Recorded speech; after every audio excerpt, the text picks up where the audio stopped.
Nileng kemudian matuyo tuần mang rama trọn bàn của anh cận lâu leng thu vang qua căn bộ cái này nè mà đi nuôi mẹ môi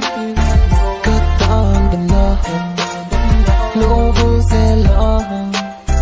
cất tan đi theo lũ na la cất tan đi lũ với thế tuần mang râm sen tuần cất tan đi mỗi về laกันlaคิวเบียร์เป็นรูนี่ล้อมไปกับตัวอมดาเสียมตัวเสียมตัวทรงเธอถูกเหลาลายนี่สิเล่นลูกตาจนรู้มอยันเล่นลูกตาจนรู้มอยันเล่นลูกตาเดินเข้าเดินลู่เล่นจ้าไปจ้าไปทิมไล่ดัวขัดตู้บนเต้นั่งลงจูดูตั้งกันในเหลาลาตั้งกาแฟเหลาชิงมีตั้งกระแรงกายโดนเหลากาแฟเหลน้องบอกที่เงยนั่งกันตูนูกันตีเจ็บบุยเต้นั่งพี่แค่กาแฟเบรี่นี่ตัวเองสู้ไอ้ทนเล่นตุนตัวกระโดนสิ่งกระโดนลิบนัดทัลกับทัลกับล้มพีอีนึงในกระดิ่งในก็สิ่งกระทิ้งหลายคนดูตัวนี้แล้วรถปุยนี่อินลักกันลุงรอมากินมังระมังโซนบานผู้อ่านกันเล่าแรงดูวางคว้ากันหมดตายในมังอีนุยเมลมอยกัดตานดำนา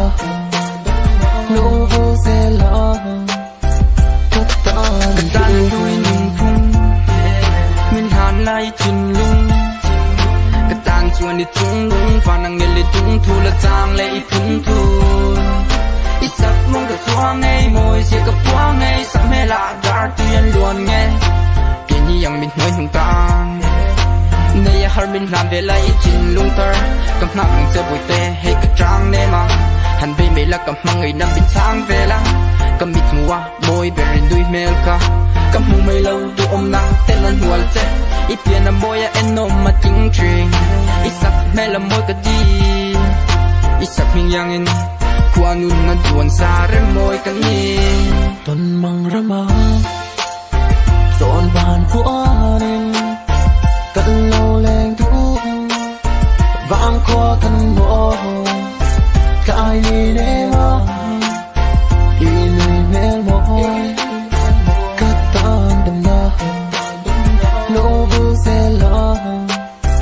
cất tan anh biết này cái tu chỉ phụ cả sợi lệ cho nụ tan các hoa trên nòng ba thì biết thứ tim mình lần về hôm các ngõ cả để dù gian rồi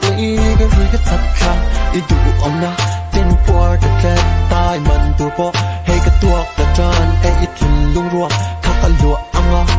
cái này ta đã còn ruộng đã ta xia thì thôi mỗi thứ này van for earth mỗi để tua van anh lẽ sẽ ra phim đến mỗi nên anh hùa thế anh hùa lẽ kia phải xuống sang để hiện thì lại anh có thể nè chẳng cả hai đứa nó đấy cả hai số lại cha nên cái đình tu tăng cả van anh thì lại luôn thì thấy đi để sắc mê mỗi nên than lâu vui ha thì mỗi verse feeling the feeling lay down see the falling tung cho rồi em tu ran cái thằng tốt thế thì cũng dễ là cái tu sao nó kia nó ấy nó bao tu tan tu nín vội thế cái trăng rầm bê la xin là không kia cái sao nó sẽ cuốn thôi gió lâu tu cho đến ngày mình rinh lâu lâu ít thay coi biết thật đi mình làm về nào